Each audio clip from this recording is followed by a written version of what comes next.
अस्सलाम वालेकुम जी। Welcome back to my channel जी। तो आज हम बनाएंगे जी मज़ेदार सा शीर कुरमा। ईद का मौका हो या कोई भी त्यौहार, सबसे ज़्यादा बनने वाली ये डिश है।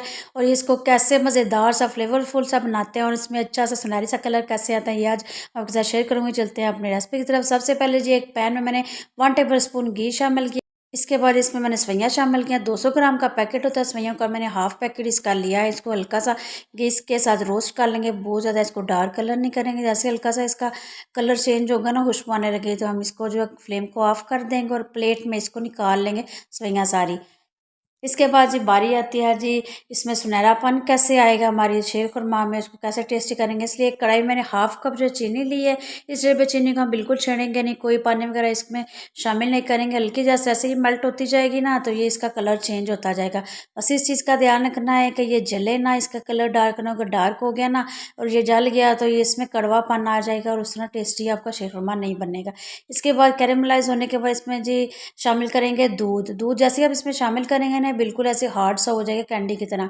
तो इसमें परेशान नहीं होना। जैसे जैसे ही आप इसमें दूध शामिल करेंगे, दूध में बॉयल आएगा तो ये इसमें जो है मेल्ट होता जाएगा और इसमें दूध का कलर भी बहुत अच्छा सा आना शुरू हो जाएगा। इसी तरह हम इसको पका लेंगे।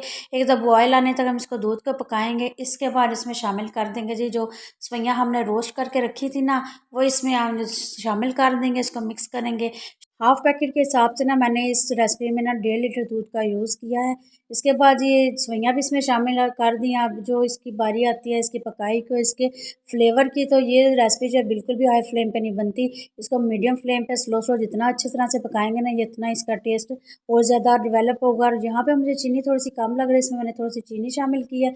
आप टेस्ट के हिसाब से कम या ज़्यादा कर सकते हैं। कुछ ड्राई फ्रूट्स भी इसमें शामिल किए हैं, जो आपके पास मौजूद हैं या जो आपको पसंद है इसमें शामिल कर सकते हैं। ये जी ज़बरदस्त सा शीर खुरमा बनते बनते तकरीबन मैंने इसको स्लो स्लो 10 मिनट पकाया है। इससे ज़्यादा हम इसको मज़ीद पतला नहीं करेंगे क्योंकि इसका टेक्सचर जो थोड़ा सा पतला ही होता है। ये देखेंगे कितना ज़बरदस्त सुनहरी सा कलर आया है। ईद के लिए तो बेस्ट रेसिपी है ये।